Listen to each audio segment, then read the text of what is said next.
Pensando sobre que temática abordar na noite de hoje, de relance vimos a situação que a mídia tem nos apresentado cotidianamente nos últimos tempos. Desemprego em massa, crises, violência, e pensamos assim, o mundo de hoje não é fácil. Aliás, nunca deve ter sido, porque mamãe diz a mesma coisa e vovó também. No entanto, cada um tem a sua história e cada um tem o seu horizonte próprio no momento em que aqui está encarnado. Por isso, ao ouvirmos as inúmeras notícias que saem nos jornais, ficamos angustiados. Recentemente, líamos na Folha de São Paulo uma declaração de autoridade na área econômica a afirmar que, depois da Segunda Guerra Mundial, este é o ano de maior dificuldade, provavelmente, para o mundo inteiro, sob o ponto de vista da grande crise econômica, que não é marola, mas que é tsunami em muitos lugares. E nós, então, ficamos pensando que é nessa fase que nós identificamos muitas pessoas que ficam extremamente preocupadas. Na nossa terra, a gente diz assim, é que nem peru morre de véspera. Ou seja, a crise não chegou totalmente, ou de fato, mas a pessoa já está morrendo por antecipação, já está preocupada, ela já entra em crise antes da crise propriamente dita. E outras pessoas que ficam diante daquilo que ouvem e diante das situações que enfrentam em verdadeiro pânico, pensando que se avizinha a morte, que se avizinha a desgraça, ou então que se avizinha um período de extrema dificuldade de viver e de atender principalmente aos compromissos ditos como compromissos ordinários da própria vida. Por essa razão, nós decidimos trazer na noite de hoje para os nossos amigos e para nós, porque quem fala primeiramente para si, algo muito importante que seria acerca da nossa necessidade e possibilidade de resistir aos momentos de dores, aos momentos de crises, aos momentos das profundas dificuldades. E para isso, nós nos lembramos de que em 2004, mais precisamente em outubro de 2004, uma professora, tinha que ser uma colega, né? Então a gente já vai para as colegas, né? Ela, de nome Andréa Salgado, se encontrava numa atividade de lazer com o marido e filhos numa praia do litoral fluminense. Ela, que sempre teve muito medo, decidiu naquele dia brincar na chamada Banana Boat, ou seja, uma espécie de boia grandona, e ali então ela, que receava, mas decidiu enfrentar. Naquele dia decidiu enfrentar o medo. E naquele dia que ela decidiu enfrentar o medo, eis que uma lancha se avizinha, ela não tem tempo sequer de conseguir dar a segunda braçada. Ela diz, dei a primeira, na segunda já percebeu que as pernas estavam envolvidas no motor da lancha. E nesse momento, ela tenta escapar, mas não consegue, e só percebe que a perna direita estava profundamente machucada e o pé esquerdo chegou próximo ao próprio rosto dela. Mas ela observa também que corriam para salvá-la alguns dos companheiros, amigos e até mesmo pessoas que apenas estavam frequentando aquele mesmo ambiente. O seu temor era que os filhos vissem o que estava acontecendo. E ela consegue, com o apoio de salva-vidas, mais adiante a ambulância chega e ela permanece consciente o tempo inteiro. O interessante é que neste momento de dor, ela decide estabelecer uma conversação com Deus, fazendo uma espécie de trato, e diz o seguinte: Deus, leve as minhas pernas, mas me deixe viva. Naquele instante, ela chega ao hospital com dores profundas, apesar dos medicamentos, e é submetida, de fato, a um processo cirúrgico, e nesse processo ela tem as duas pernas amputadas. A família entra naquela crise própria de quem acompanha o sofrimento de um ente querido. Ela, então, começa a dizer para o seu marido, para os seus filhos, para os seus familiares, que eles deveriam, ao invés daquela atitude pessimista, acabrunhada, estarem felizes, porque, afinal de contas, ela tinha perdido as pernas, ela não tinha perdido a vida. E, posteriormente, ao apresentar seu relato numa entrevista que foi divulgada no mês de maio de 2005 pela revista Veja, ela diria que o que mais pensava naquele instante era o seguinte: eu tenho um marido, eu tenho 2 filhos pequenos. Meu Deus, me dê a oportunidade de cuidar dos meus filhos, mesmo sem perna, não tem problema nenhum. Depois a gente vê o que pode fazer. E, de fato, ela começa a ser uma espécie de referência em termos de comportamento, pelo bom ânimo, pela capacidade de enfrentamento, pela sua resistência. E, por essa razão, todos nós, inclusive espíritas, devemos ter lido alguma coisa na própria imprensa espírita, porque alguns jornais saíram, algumas reportagens, alguns artigos foram publicados, tendo a professora Andréa Salgado como foco. Curiosamente, os espíritas, que nem são bairristas, nem gostam de puxar a sardinha para o espiritismo, em dado momento da entrevista, pergunta o repórter a ela como é que ela encontrou os elementos de força interior para superar. E ela dizia assim: eu sou católica, mas depois do acidente eu comecei a ler livros kardecistas, foi a expressão que ela utilizou, e encontrei no espiritismo muitas respostas. E aí a turma chega brava, né? A espiritada fica feliz e animada. E ela continua dizendo que, na verdade, o que ela decidiu, enquanto alguém que estava vivenciando um problema muito sério, foi o seguinte: ela olhava para trás, olhava para frente. Olha que coisa mais simples, olhar para trás, olhar para frente, o que é que tem isso a ver? Ela diz: olhar para trás significa ficar pensando nas pernas, as pernas que ela perdera. E aí, o que ela faria?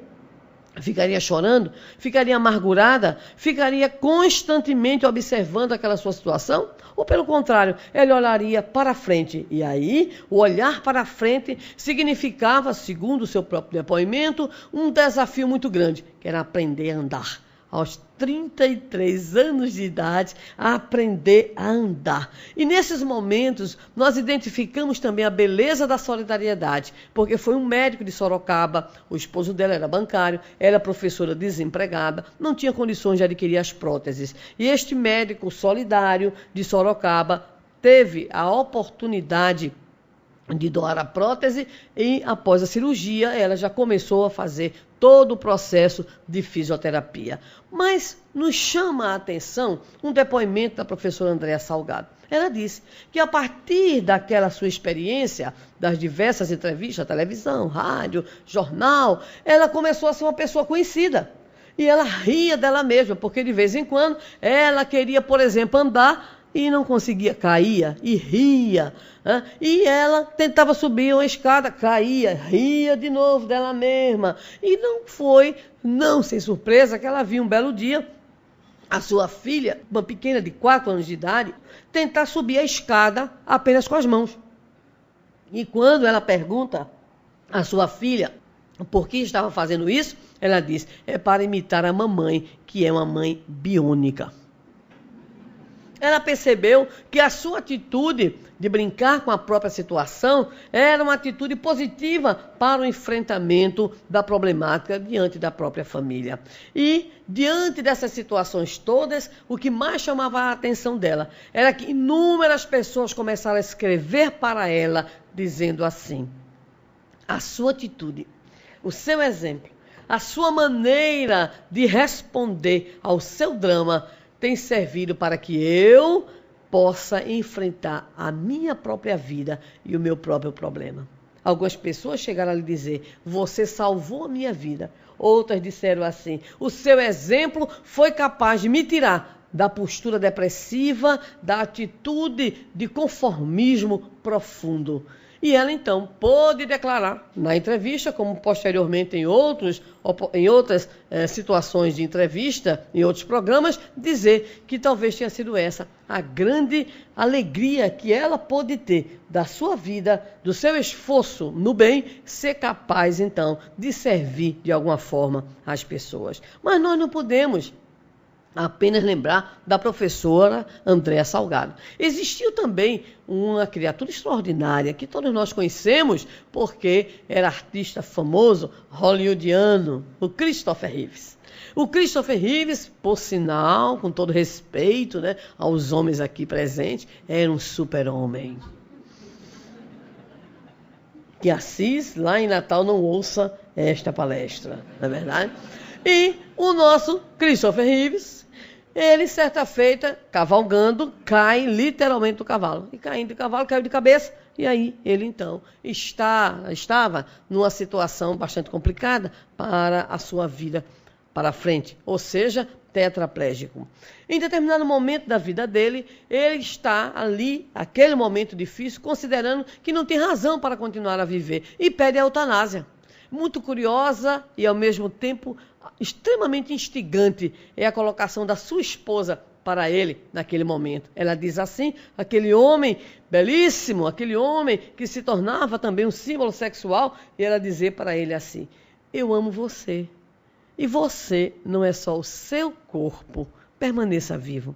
E depois de todo aquele processo que muitos de nós conhecemos, dele ficar imóvel muito tempo, respiração artificial, muito tempo também, chegou posteriormente até a fazer um filme, mesmo na cadeira de rodas, conseguiu voltar a respirar, mas ele, em uma última entrevista, dizia assim, não passa uma semana da minha vida que alguém que está no meu problema não entre em contato comigo porque quer se matar. Ele, que um belo dia pediu a eutanásia, mas que conseguiu chegar ao ponto de auxiliar pessoas, dizendo que elas superassem, que elas encontrassem na sua intimidade uma força interior capaz de reverter a situação, transformando as suas próprias vidas.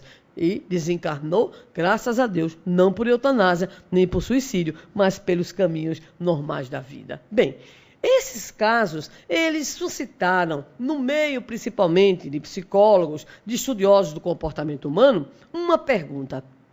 A pergunta é muito simples. O que é que faz com que uma pessoa, diferentemente de outras pessoas, consiga enfrentar a crise, a violência, a dificuldade muito grave, a perda, um verdadeiro trauma, de uma maneira capaz de se transformar e outra não? E essa pergunta não diz respeito apenas a pessoas, mas diz respeito também a grupos. Porque há grupos que conseguem resistir, porque há grupos em determinadas comunidades e sociedades que conseguem reverter o quadro de opressão, de dor, de violência pelo qual passa, a fim de ressignificar as suas experiências, procurando então reagir e se transformarem para melhor. Esta perguntinha, ela passou a habitar o campo de pesquisa de muitos estudiosos. E aí, alguém começou, pelo menos há um pouco mais de 30 anos atrás, a usar uma expressão que vem da física e da engenharia, chamada resílio, que em nosso idioma seria resiliência. E a chamada resiliência é um termo, então, tomado da área da física, da engenharia, para designar a capacidade que alguns materiais têm de, após receber uma pressão muito forte, voltarem à sua condição original. Os exemplos mais simples, elástico. Então, quem de nós aqui não já levou a famosa cipuada do elástico? A gente foi brincar, e aí, pô, e ele dá aquele estalado, e aí volta, parece que não aconteceu nada, está lá, só muito tempo, ou a baixa qualidade é que vai afetar o elástico. Mas vamos lá para outras ilustrações, um pouquinho com mais qualidade. Quando nós assistimos recentemente às Olimpíadas, nós vimos, né, o drama da brasileira em função do problema da vara. Né? Aquela vara que sumiu, que até hoje se está procurando, porque ela desapareceu. E ela, então, entrou naquela crise imensa, porque aquela vara que ela precisava, em função de uma altura que ela pretendia atingir. Pois aquela vara, todos nós nos lembramos da cena. A atleta corre, carregando aquela vara imensa, né? Em determinado caixote encaixa a vara, ela então se curva. Mas como ela se curva? Para receber o peso do atleta que, auxiliado pelo impulso, então tenta fazer a ultrapassagem ali, né? Alcançando as distâncias, as alturas, melhor dizendo, né? Que poderiam lhe consagrar enquanto atletas. Ora, Posteriormente, a vara volta à sua condição original. Da mesma maneira, as famosas barras assimétricas das meninas e a barra fixa dos homens. Então, apenas para a gente ilustrar o que seria, no campo da física, da engenharia, a chamada resiliência. Então, autores consideraram que esse era um termo muito bom para designar esta capacidade humana de, depois de receber uma pressão violenta, voltar. Só que no caso da criatura humana, ela não volta ao que era. Ou seja, a nossa professora Andréa Salgado, ela foi resiliente, ela é resiliente, está viva até hoje, mas ela não voltou até as pernas. E o nosso Christopher Reeves não voltou a andar. Então, no caso das pessoas, o termo resiliência se aplica com algumas variações. Em primeiro lugar, não há um consenso entre os estudiosos, mas há algumas coisas que se poderiam dizer a respeito dele. Primeiro, que é um termo de fácil compreensão. Quando a gente diz assim, fulano é resiliente, é professor, quando recebe o contra-cheque no final do mês, que lá na minha terra é chamado chá de cebola, porque quando a pessoa olha, chora, entendeu? Chá de cebola. Então, nós encontramos já inúmeras monografias, dissertações de mestrado e tese de doutorado que estudam exatamente por que é que, no grupo de professores, né, alguns deles olham aquele contra-cheque e dizem assim, pois eu vou dar aula do preço que está aqui. Aí é uma desgraça. Uns conseguem fazer a chamada, ali até a letra J, L, mais ou menos, né? Outros colocam alguma coisa no quadro para os meninos copiarem, e assim por diante. Mas tem aquele professor que, mesmo com aquele contra-cheque chá de cebola, ele diz assim, eu tenho um papel fundamental no desenvolvimento daquela criança, do desenvolvimento daquele adolescente, daquele jovem. Então, é aquele professor que a gente, usando a expressão, né, de uma certa revista, é nota 10, mesmo com o contra-cheque tendo assim nota 5, 4 e assim por diante. Então, muitos se dedicam a estudar. Por que? É a perguntinha. Por que pessoas e grupos têm uma capacidade diferenciada, especial, de enfrentamento? O que caracteriza essas pessoas? E então, o termo começou, resiliência, a fazer parte, né, não apenas agora da física, da engenharia, mas também habitando a terminologia, a nomenclatura das ciências humanas e sociais. Psicológicas, principalmente. Mas o que se sabe é o seguinte. Primeiro, é que é algo fácil de compreender. Segundo, difícil de definir. Terceiro, impossível de avaliar. Por que é impossível de avaliar? Porque um material concreto, ele pode ser estudado através dos diversos instrumentos, mas o ser humano, ele tem tantas variáveis que hoje já se diria, então, que a resiliência é, de fato, a capacidade de resistência de pessoas e de grupos diante de adversidades, diante de pressões, diante de traumas, mas isso tudo como se fosse um conjunto de atitudes que tem a ver com as condições internas do indivíduo e com as condições externas do indivíduo. Ou seja, em dado momento na nossa vida, nós podemos ser resilientes, ser resistentes. E em outro momento, em função daquela nova situação, nós não conseguimos. Então, o termo ele tem que se adequar às condições individuais e às condições também sociais, históricas, enfim, às condições objetivas nas quais o indivíduo ou os grupos atuam e recebem o impacto, recebem a pressão e reagem a essa mesma pressão. Mas é preciso, primeiro, que nós não confundamos. Resiliente não é aquela pessoa que se adapta. Às vezes é somente sonso. Não tem aquela pessoa sonsa? O que é que ela faz, né? Ela vai se acomodando aqui, a gente chama de camaleão. Então tem um problema aqui, ela vai mudando. Tem um problema, ela vai se acomodando, que é para poder enrolar o povo todo, mas isso não é resiliência. Então não é uma simples adaptação. Há algo que mostra de fato a essência da resiliência, que seria a capacidade de transformação do indivíduo. Então o indivíduo, ele se transforma após passar por aquela situação. Mas cuidado, não é qualquer transformação, porque o indivíduo de repente passa por uma situação difícil e ele diz agora, pois agora quem vai ser ruim sou eu. Pois é, agora que eu vou, então não é também isso. Nem é, então, acomodação e nem é transformar-se para qualquer direção ou em qualquer direção.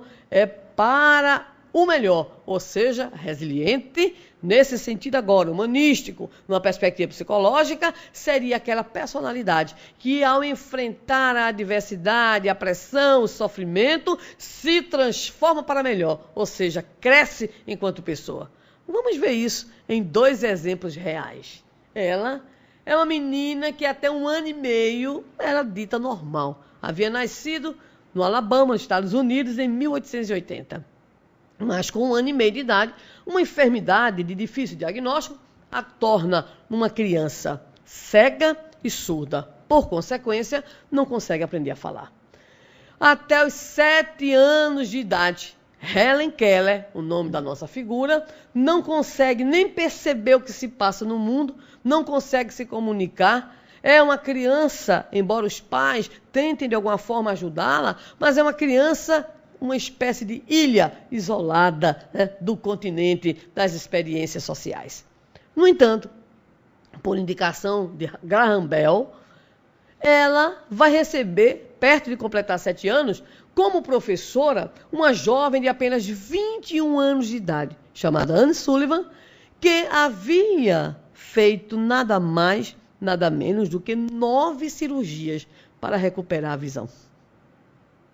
É a jovem Anne Sullivan que então se tornará a mestra, a amiga, diríamos, o anjo da guarda encarnado. Porque tem uns anjos de guarda que reencarnam mesmo e colam junto do protegido. Eu tenho certeza que aqui tem gente que tem um bocado de anjo de guarda ali, juntinho. Às vezes não percebe, mas está ali a criatura, né, presente no dia a dia. Anne Sullivan foi isso para Helen Keller. Aquela menina que em um dia de abril de 1887, ela impaciente, imagina a criança cega, surda e por consequência muda, imagina a angústia, aquela dificuldade de se comunicar. É quando Anne Sullivan, elas estão no ambiente com água, tem a ideia de molhar uma das mãos, né, da jovem, da menina, aliás, da criança Helen Keller, e na outra soletrar a palavra água. Naquele instante, a jovenzinha, pequenininha, né, a criancinha Helen Keller percebe aquilo que a sua mestra queria, que ela sempre chamava de professora, queria lhe dizer. Ela pega a água, sente que é fria, que escorrega, e ela, né, soletra ali, water, e naquele dia foram 30 palavras que a menina Helen, para que nós apenas situemos, Helen Keller, aos 10 anos, vai aprender a falar. Se dirigirá à escola especial para crianças cegas, dominará o braille e se tornará não apenas alguém excepcional, porque consegue enfrentar a dificuldade, a necessidade especial, a limitação na condição de cega e de surda, mas é alguém que chega a cursar a Universidade Radcliffe e se forma em filosofia. Publica diversos livros, um dos quais tem o nome Otimismo. Começa a fazer palestras pelo mundo inteiro. Recebe comendas, inclusive aqui no próprio Brasil, a Comenda Cruzeiro do Sul, ela recebeu. Faz um trabalho social intenso em defesa dos direitos das crianças cegas e surdas. Dirige-se a chefes de Estado, profere conferências, exige a manifestação real das instituições, das associações que protegeriam, que deveriam proteger essas crianças, denuncia a omissão, as dificuldades, inclusive até de movimentação, a ausência da assistência médica. E aos 78 anos de idade, na Ásia, ela percorre 40.000 milhas em 5 meses. Retira-se e vai desencarnar aos 88 anos de idade. Nós selecionamos apenas uma frase da nossa, aliás, um período, um pensamento da nossa Helen Keller. Ela diz assim: quando uma porta de felicidade se fecha, outra porta se abre, mas muitas vezes nós olhamos tão demoradamente para a porta fechada que não podemos ver aquela que se abriu diante de nós. É uma história das mais importantes. Ela chegou a ser amiga de quem? De John Kennedy, o conhecidíssimo, famosíssimo, né, presidente dos Estados Unidos. Era amiga de Charlie Chaplin, imagine. E chegou a ser apontada como uma das mulheres mais importantes do mundo, pela sua capacidade de luta, pelo seu esforço e pela sua coragem. Um exemplo, diriam todos os seus amigos, um exemplo de superação. Ou seja, nós poderíamos identificar em Helen Keller a chamada personalidade resiliente. Ou seja, diante da adversidade, diante do problema, imaginemos que esse problema acompanhou a vida toda, porque o problema não é a adversidade, não será a eliminação do problema, a eliminação da adversidade, é a postura que a gente tem diante da adversidade. Ou seja, a dor não foi superada, continua a ser cega, continua a ser surda, era agora o quê? O como enfrentar. Mas para que os homens não fiquem com ciúmes? Porque vocês sabem que os homens são profundamente ciumentos. Quando a mulher fala e fala bem de outra mulher, eles lá na intimidade dizem, puxando o saco, né? Farinha do mesmo saco. Né? Então, para que meu amigo Francisco não fique pensando que eu vim aqui fazer discurso bem próximo ao Dia Internacional da Mulher, eu vou lembrar agora de um personagem que nasce em Viena, na Áustria, e que vai ter uma experiência dolorosíssima, que é a experiência do campo de concentração. O nome dele, Viktor Frankl. De onde? Da Áustria. Psicanalista, inclusive considerado um dos 3 maiores nomes da chamada psicanálise, psiquiatria austríaca. Ele, então, vai viver a experiência de um campo de concentração. E no campo de concentração, ele vai encontrar os elementos para escrever as suas obras, de modo especial, a obra que o imortalizará sobre o homem e os seus desafios. E nessas mais de 100 páginas, ele irá, então, tecer comentários sobre aquilo que ele observou. Ele é um sobrevivente. Aquilo que ele observou no campo de concentração. E o que ele observou no campo de concentração foi muito simples. Ele dizia o seguinte, a pessoa no campo de concentração, e olha que era Auschwitz, o pior deles, né? Ele dizia assim, a pessoa só tem 2 caminhos, ou resiste ou se entrega. E ele começou a levantar, a partir da sua observação, que pessoas eram capazes de resistir. E ele encontrou 2 grandes conjuntos de pessoas. Primeiro conjunto, eram as pessoas que amavam. Então, alguém que amava muito, um filho que estava longe, aí a pessoa diz assim, eu sobrevivo, porque eu quero encontrar aquela pessoa. Uma pessoa que amava mesmo, um amor amoroso, como a gente diz, ou então alguém que amava a Deus, por exemplo, que tinha uma devoção, no sentido religioso da palavra, para essa pessoa dizia, eu resisto até o fim, e aí a pessoa não se entregava. Segundo grupo, as pessoas que achavam que elas tinham uma missão na Terra, independentemente de ter religião ou não.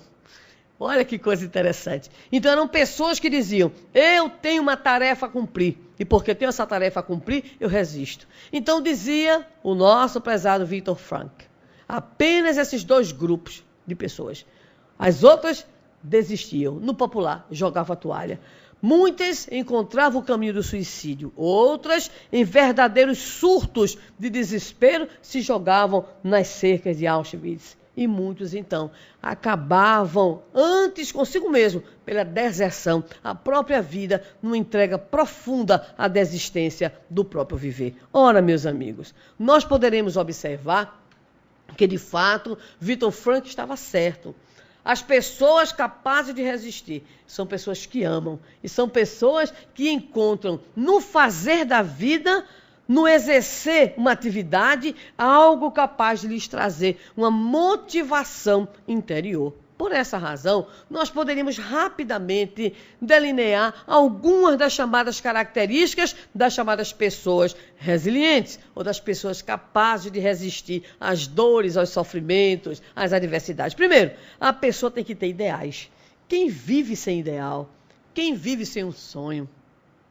Quem é capaz de viver como se estivesse apenas querendo resolver o dia de hoje, como se for um animal que necessita sair à caça a fim de suprir a sua própria necessidade. O homem é o único ser prospectivo, ou seja, é o único ser que olha o amanhã. Tá bem que tem uns que olham demais, né? Fazem uma poupança enorme. Outros olham tanto o amanhã que pagam fortunas para ficarem congelados, esperando que um dia apareça a cura de uma doença, né? Outros que estão tão preocupados em viver tanto que aí já conseguiram comprar um tipo de caixão diferente, que é a funerária do Botãozinho. Funerária do Botãozinho, sim. É a funerária porque se eles acordarem, eles de repente, né? Eles podem ali apertar e virem salvar. Ou seja, se eles tiverem a chamada morte aparente, uma letargia, uma catalepsia geral. Muito bem.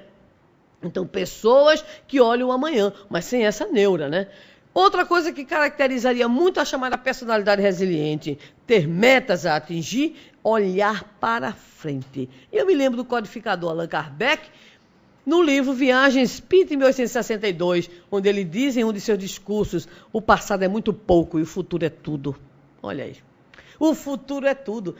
Então foi isso que fez com que a nossa professora Andréa Salgado dissesse, Senhor, leva as minhas pernas, agora me deixa viva para criar meus filhos. Eu quero ver meus filhos crescerem.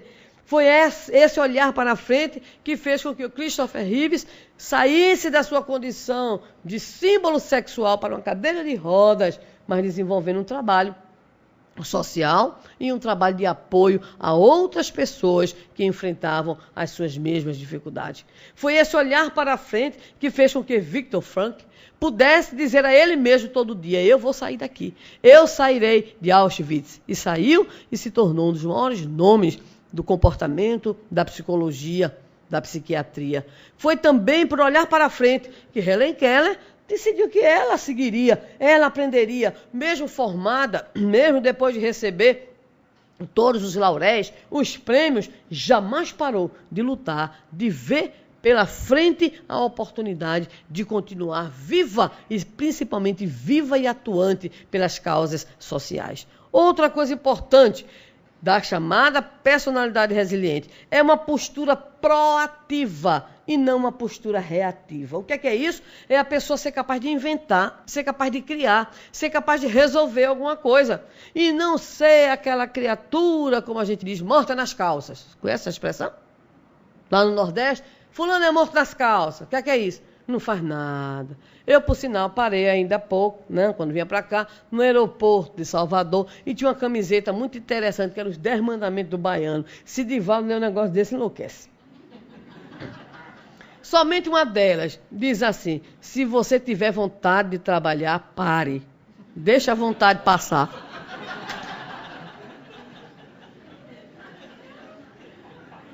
É apenas, eu li, eu ria para me acabar. Então é aquela pessoa, né? Nada contra os baianos, pelo amor de Deus, né?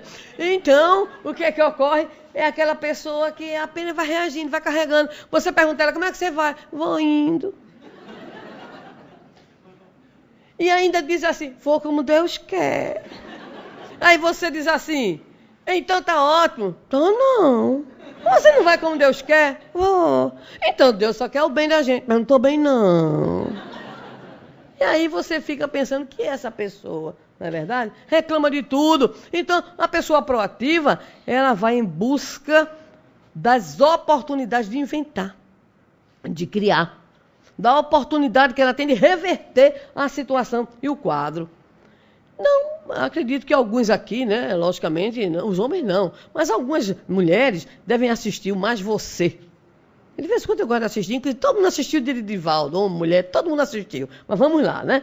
Então apareceu, em homenagem ao Dia, né, da Internacional da Mulher, uma figura chamada, não lembro o nome dela não, uma figura que era pedreira detalhista. Não sei se alguém aqui percebeu. E eu fiquei pasma com aquela criatura. E a outra é carpinteira de forma.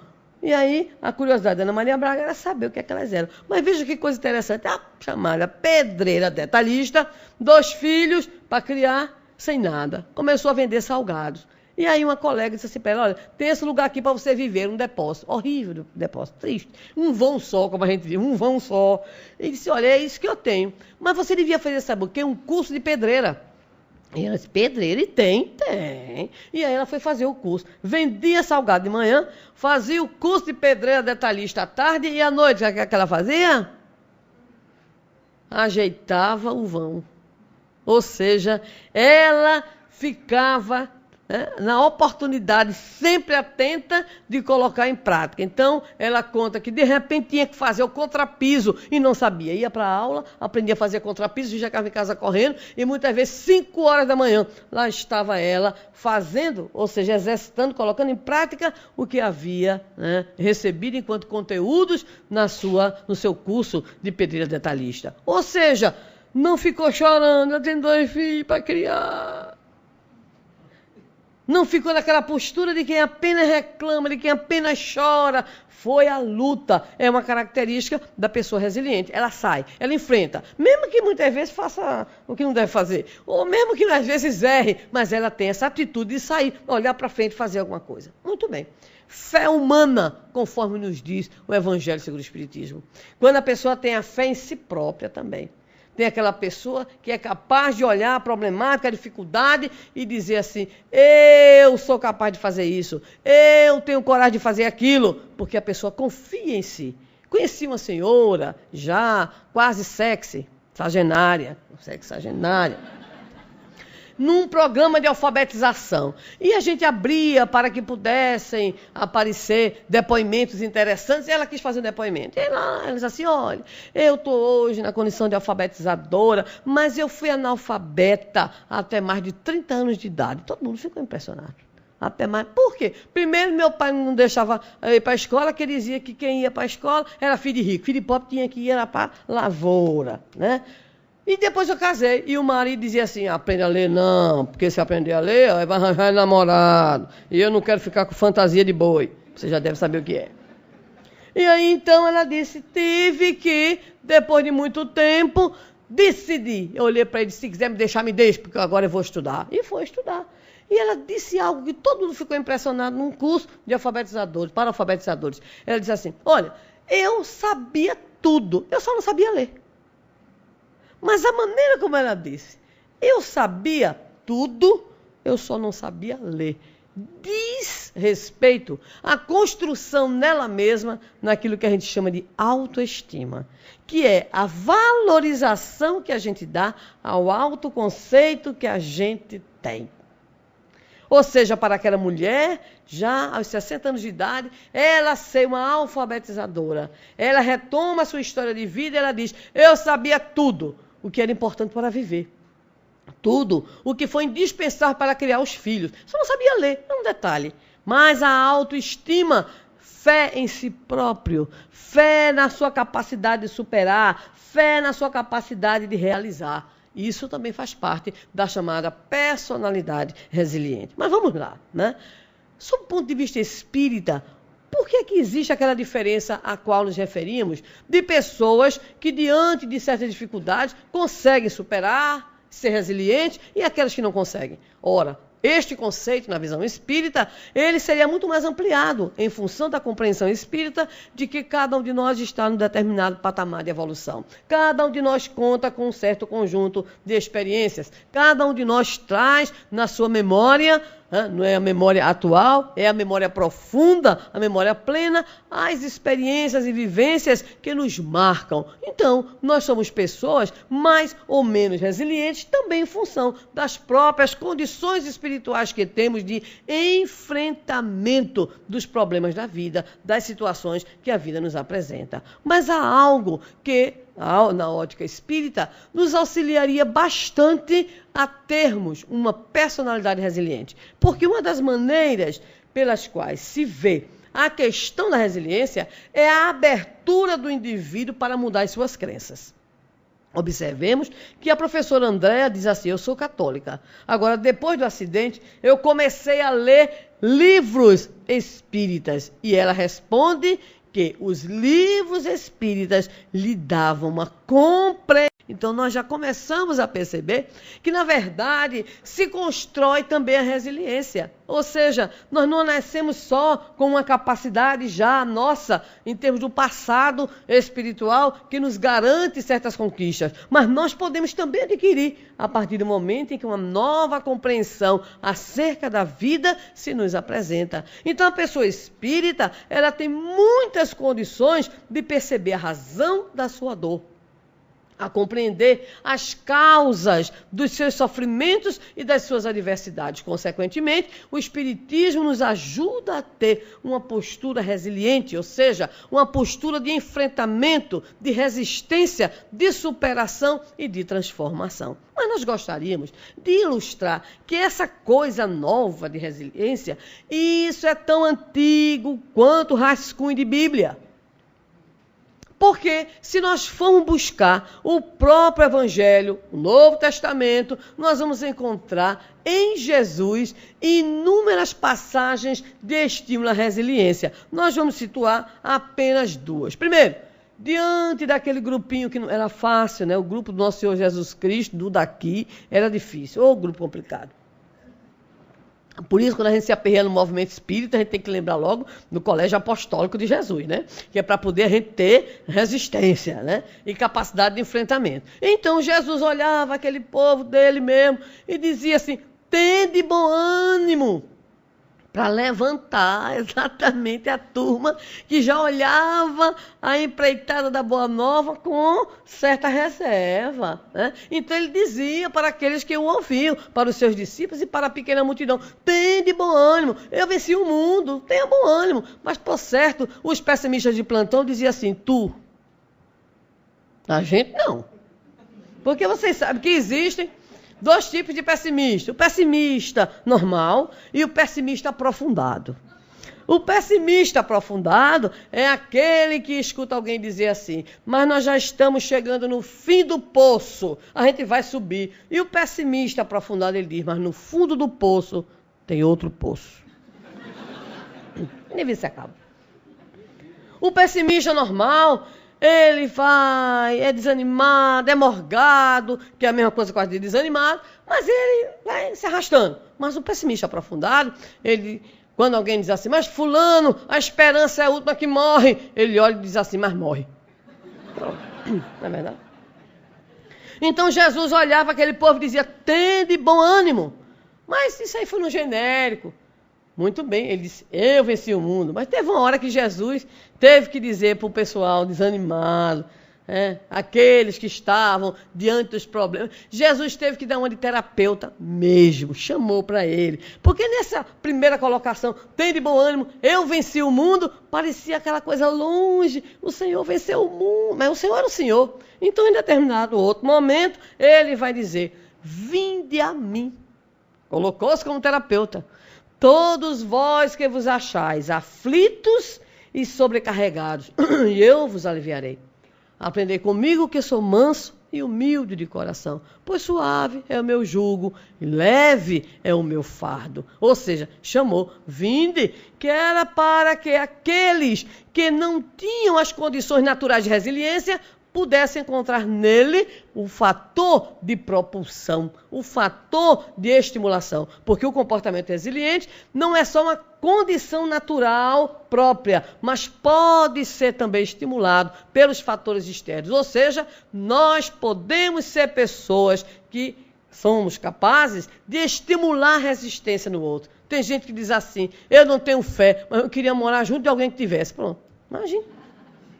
Porque a pessoa que tem fé, ela impregna, ela contagia. Bem, mas se nós ficarmos a indagar, e será que no Evangelho nós podemos encontrar exemplos daqueles que conseguiram ouvir essas exortações de Jesus e que de fato se tornaram resilientes? Sim, vamos ilustrar apenas para a gente, e situando essas colocações, esses conceitos. Primeiro, Maria Magdala. Era uma criatura atormentada, vivia em crise existencial, tinha uma sede de amor, mas é naquele momento do encontro com Jesus, Jesus funciona como aquele que vai estimular nela a sua atitude de resiliência. A resiliência foi tão grande que ela abandonará tudo e seguirá com aqueles leprosos para dar uma nuta, se convertendo então na oradora todos os dias, ao cair da tarde, pregando o evangelho e durante as suas horas a cuidar dos seus amigos e mais tarde os seus colegas, porque ela também adquiriria a própria doença. É um dos maiores exemplos de resiliência do Evangelho, de resistência, de transformação.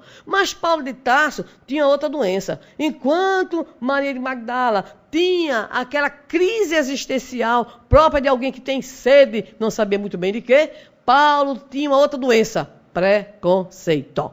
Preconceituoso ao extremo, orgulhoso, presunçoso. E aí, naquele momento que ele sai à procura de Ananias, que ele foi direto para Ananias, aquele que havia convertido a sua noiva Abigail, doidinho para pegar Ananias, para dar um carinho nele, obviamente, né? Para dizer para ele muito bem que nada, louco para pegar Ananias, levou as cartas do Sinédrio, e aí literalmente vai cair do cavalo, ao ver aquela luz e ao ouvir aquela voz que lhe pergunta: Saulo, Saulo, por que me persegues? Naquele momento, minha gente, que vergonha. Paulo provavelmente procurou um buraco e não conseguiu, porque não tinha, né? E a voz lhe perguntou como quem exige a resposta. E ele timidamente pergunta: quem és, Senhor? Para ouvir aquilo que ele já sabia que viria como resposta. Sou eu, meu filho, Jesus, aquele de Nazaré, a quem tu persegues. O momento é tão grave, mas a experiência é tão dolorosa. E eu imagino o que é que passa na cabeça de Paulo, que ele vai logo perguntando ao Senhor, ou seja, vai logo querendo resolver o problema. Senhor, o que queres que eu faça? Porque a minha conta é tão grande, o meu débito é enorme, eu quero saber como é que a gente começa a bater. E aí foi logo de uma vez, e a resposta de Jesus foi maravilhosa, e disse assim para ele: vai para lá, para Damasco, e lá te será dito o que deverás fazer. Aguarde, meu filho. Deixou ele 3 dias cego. 3 dias cego, lá em Damasco, num estalagem, todo mundo já dizendo que ele tinha ficado doido, que ele tinha surtado, né? E ele 3 dias, para quê Jesus fez isso? Para ele passar 3 dias sem olhar para fora, a fim de olhar para dentro. Porque uma das características também da pessoa resiliente é aquela que busca se autoconhecer, para descobrir o seu limite, a sua dificuldade, para crescer, conforme nos assevera o Livro dos Espíritos, na sábia resposta 919 da autoria de Santo Agostinho: fazei o que eu fazia quando vivi na terra. Ou seja, pergunte o que é que você fez, faça o exame de consciência. Pois Jesus deixou Paulo 3 dias, e para poder a situação ficar bem boa mesmo, não mandou outro não. Foi lá e disse assim: Ananias, meu filho, vá lá. Eu penso que Ananias devia ser assim com o Senhor, porque quando Jesus diz assim: Ananias, vai ter com Paulo, Senhor, aquele dali que está me perseguindo a gente tudinho. E Jesus disse para Ananias: vai, meu filho, atrás dele, vai aplicar passes nele, vai, porque ele é o vaso escolhido. E Jesus deu uma realmente de terapeuta e disse assim: ele vai ver quanto é que ele vai ter que sofrer por amor de mim. Rogou praga, é o único caso que eu conheço nos rogou e disse: Paulo ia ver o que é que ele ia precisar sofrer para de fato se encher, né? No caso dos ensinos, dos ideais, dos valores do cristianismo. E aí Paulo é uma figura extremamente resiliente, porque o que Paulo apanhou, minha gente, não está escrito no gibi, não. O que Paulo foi açoitado, preso, apedrejado. Uma vez jogaram tanta pedra no pobre, mas tanta pedra, que pegaram o pobre e jogaram num lugar chamado Monturo. E foi lá que Timóteo foi e conseguiu resgatar. Então era desse jeito. Mas Paulo dizia assim, mesmo com as mãos cansadas e os joelhos desconjuntados, com artrite, com artrose, né? Ele estava ali animado e dizia assim: nós somos angustiados, mas nunca desanimados. Nós somos cheios de dificuldades, porque isso faz parte da nossa condição evolutiva. Mas sempre o quê? Desejosos de seguir adiante. É um exemplo extraordinário de resiliência. Mas vamos lá. E aqueles que seguiram a Jesus? Vamos começar por um que tem muito a ver conosco, que é o Agostinho de Hipona. nosso mentor espiritual do Rio Grande do Norte. Agostinho vivia naquela crise. Vou, não vou. Vou ser santo como minha mãe ou vou ser devasso como meu pai? Vivia nessa complicação. Até que um belo dia, ele realmente tem uma experiência mística, e nessa experiência mística, ele optou pelo lado materno. Ainda bem, Santa Mônica. Mas o nosso Agostinho de Hipona sofreu também. E como sofreu, como acompanhou todo aquele processo da igreja nascente, como se equivocará, inclusive, ainda em alguns dogmas que ele fundamentará. Mas não nos esqueçamos, foi um exemplo tal que a própria multidão é que o institui bispo, né? Pede às autoridades eclesiásticas para que ele se tornasse bispo da cidade de Hipona pela sua dedicação integral, ou seja, aquele seu sofrimento, aquela sua dor se transforma então num estímulo à sua própria redenção. Mas vamos lá, tem o Francisco de Assis, né? Tinha o desespero juvenil, naquela época sem shopping, que segundo os adolescentes é o lugar da felicidade, né? Sem muita coisa para fazer, sem televisão, sem Orkut, e era para as cruzadas, ou seja, queria a mais animada da época. Entra em crise também, entra no desespero juvenil. Mas o Senhor lhe aparece e vai lhe pedir para que ele reconstruísse a sua igreja. E no exemplo de resiliência profunda, de resistência profunda, ele chegará ao ponto de dizer àqueles que contemplavam o momento em que uma doença, um glaucoma, ele necessitará que um ferro em brasa vá, né, ali no seu olho. Ele olha para o ferro, olha para o fogo e diz assim: irmão fogo, vê lá, hein? Cuide direitinho dos meus olhos. O irmão leão desmaiou, buf! E ele lá, né, passando aquela situação. Resiliência, mesmo também depois de traído por muitos de seus amigos que mudaram a sua revelia, os estatutos da ordem. Mas resiliente. Mas para que a gente não fique só desse lado, vamos para os espíritas também, para a gente ir fechando, pode ser?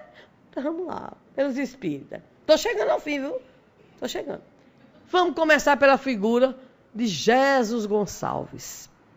Jesus Gonçalves, que nasce no interior de São Paulo, fica órfão aos 3 anos de idade, aos 14 é agricultor e começa uma vida complicada. Ele casa, as mulheres morrem. Morreu a primeira, já vinha com 2 filhos do casamento primeiro, deixou ele com 6, 2 dela e 4 deles 2. Imagine que situação. Depois ele casa de novo, imagine, 6 meninos para criar, casa de novo. 12 anos depois, morre a segunda. Ele vai, aos 27 anos de idade, descobre que tem hanseníase. Naquele momento, imagine, no nosso Brasil, né, ainda que lá, aqui pelas bandas do sul, mas o preconceito é em todo canto, né, não conhece latitude. E o nosso prezado Jesus Gonçalves é retirado da própria vida, em sociedade, e vai ser colocado nos chamados hospitais ou sanatórios destinados. E ele sempre na sua intimidade, porque era materialista profundo, ateu, é quando ele então lá, afinal de contas já tinha 2 casamentos, e encontra uma outra alma muito generosa lá, Ninita. E aí, 3º casamento. Casa com Ninita, lá no hospital. E Ninita era estudiosa do espiritismo. E dizia assim: homem, estuda o espiritismo, que você vai encontrar as respostas para as suas dores e seus sofrimentos. Eu sou ateu, sou materialista.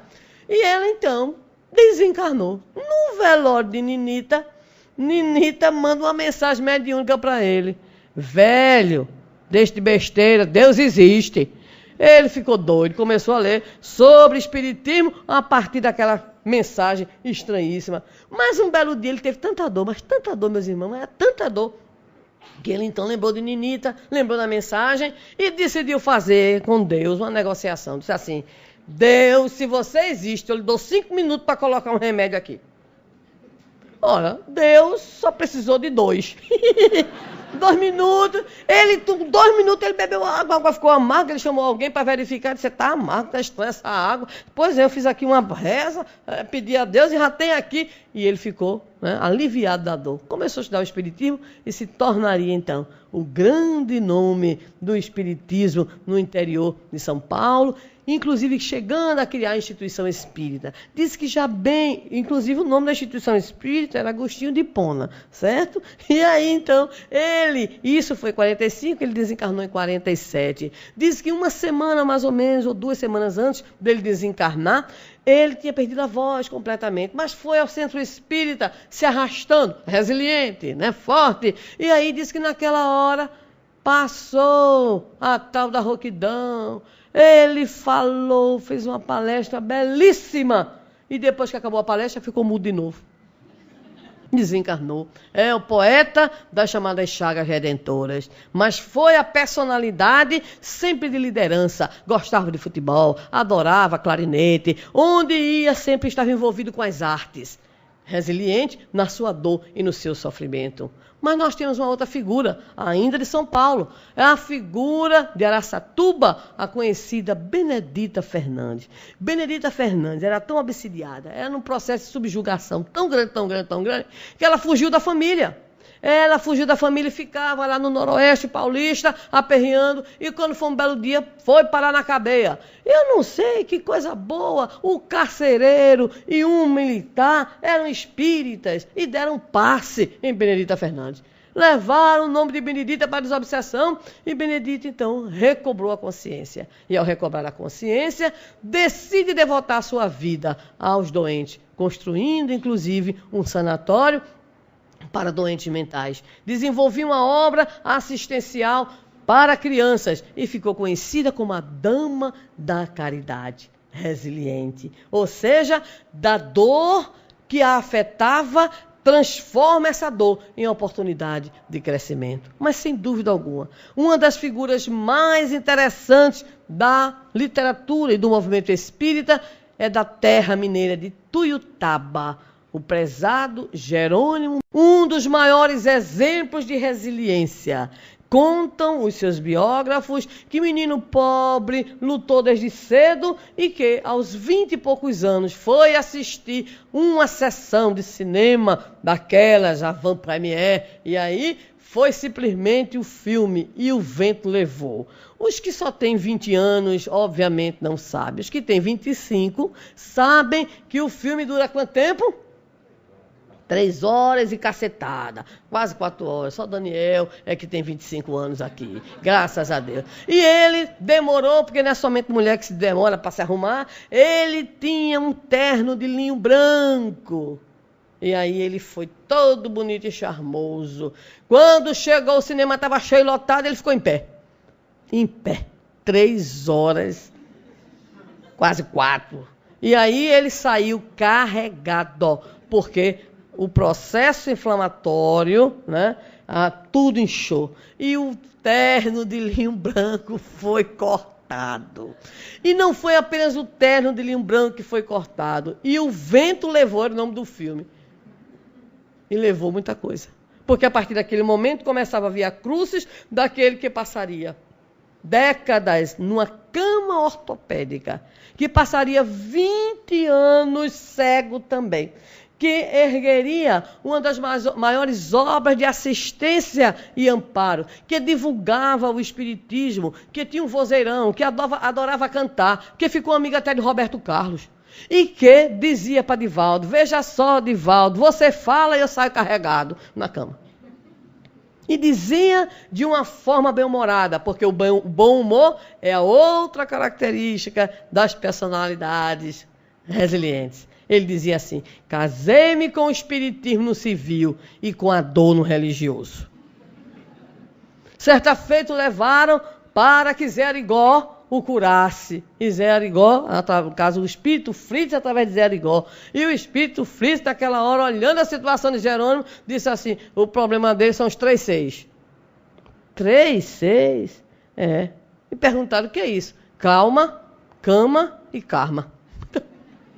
Mas ele não tinha problema, mesmo enfrentando aquela situação toda. Dizem aqueles que o conheceram: jamais se ouviu reclamação. Jamais se ouviu a revolta. Quando lhe perguntaram certa feita o que seria felicidade, ele dizia: do jeito que eu vivo que eu sou, seria dormir de lado. Mostrando a personalidade. Diz o próprio Divaldo também que adorava imitar Divaldo, fazia, aquelas coisas de um bom humor extraordinário. Prova de resiliência. Meus queridos irmãos, para encerrar, quando perguntaram à professora Andréa Salgado: você não tem nenhum momento de tristeza, não? Quando você se vê caindo, quando você olha e não vê mais as suas pernas, o que é que você sente? Como é que você enfrenta a tristeza, o acabrunhamento? Ela disse: isso tem, é claro, é natural, que diante da dor, da dificuldade, eu muitas vezes me sinto triste, mas eu decido olhar para frente, digo para mim mesmo: mulher, levante a cabeça. E nós gostaríamos então, para finalizar nesses dias, dizer aos nossos amigos e irmãos desta terra e aqueles que aqui vieram da região, de que a doutrina espírita tem nos dado a todos os elementos conceituais para que nós nos entendamos como filhos de Deus, como espíritos criados simples e ignorantes, que temos um único objetivo, que é a nossa felicidade, e que transitamos nessa longa jornada, no exercício do livre-arbítrio, que nos traz também, obviamente, a lei de causa e efeito, aprendendo, agregando conhecimentos, valores, experienciando, mas também sofrendo, porque isso faz parte do processo, também chorando, porque isso também faz parte do crescimento, mas sempre olhando para frente, perseguindo o futuro, perseguindo a felicidade que tanto necessitamos. Lembramos, finalmente, a figura mitológica da fênix, aquele pássaro que, ao ser destruído, entra aquela combustão, mas daqui a pouquinho ressurge. O Espiritismo nos mostra que, semelhante à fênix, nós também somos capazes de, ao passarmos pelas dores, pelas dificuldades, pelos problemas, parece que em nós tudo se acaba, tudo se destrói, mas nós ressurgimos das cinzas e nós nos refazemos, nós nos recompomos, porque nós somos seres criados para a imortalidade, nós somos seres criados para a felicidade, porque a dor, o sofrimento, a adversidade, a prova e a expiação são processos ainda necessários ao nosso processo, à nossa jornada evolutiva. E quando aprendermos com a dor e com o sofrimento, nós estaremos também conquistando a oportunidade de evoluir com menos dor e com menos sofrimento. Não é que os espíritas eles sejam acostumados a sofrer, que queiram sofrer, mas ressignificamos, enquanto espíritas, o sofrimento, por entender que ele é justo quando provocado pelas nossas próprias atitudes, por perceber que ele se torna necessário pelas nossas próprias maneiras de ser e de comportarmos-nos. Assim, a doutrina espírita é uma doutrina que nos ajuda cada vez mais a construirmos uma personalidade resistente, pela compreensão na justiça divina, pela certeza de que o Pai não dá pedra a um filho que merece pão, nem dá serpente ao filho que merece peixe. A nossa poetisa, Cecília Meirelles, de uma maneira ímpar, como só ela sabia fazer, tem um pensamento em que ela registra: aprendi com a primavera a me deixar cortar e a voltar sempre inteira. Essa é a grande mensagem da poetisa, ou seja, que quando estivermos passando pelos processos de dor e sofrimentos, quando estivermos enfrentando no nosso dia a dia, no cotidiano da nossa existência, os momentos em que muitas vezes nos sentimos abalados na nossa compreensão, na nossa fé, que nesses momentos nós possamos erguer os olhos ao alto e conscientes do que a doutrina espírita nos tem ensinado e principalmente confiantes em Deus, possamos dizer a Ele assim: Senhor, quando te quero dizer em prece todas as necessidades da minha vida, o verbo emurchece e cala na terra de meu coração, como flores fanadas pelo vento cortante do inverno. Mesmo assim, meu mestre e meu Senhor, eu te suplico forças para encontrar a sabedoria para vencer a força das minhas paixões e a paixão do amor para ter a sabedoria que me faça estar sempre sob a tua vontade. Força para enfrentar dificuldades, sabedoria para compreender as causas e os mecanismos de sua superação, e amor, que é o alimento das almas. Que Jesus nos abençoe e que possamos, nesses dias de crise e de dificuldade, erguer na intimidade do nosso coração um santuário bendito, onde o Senhor permaneça nos dizendo: tende bom ânimo. Que Jesus nos abençoe.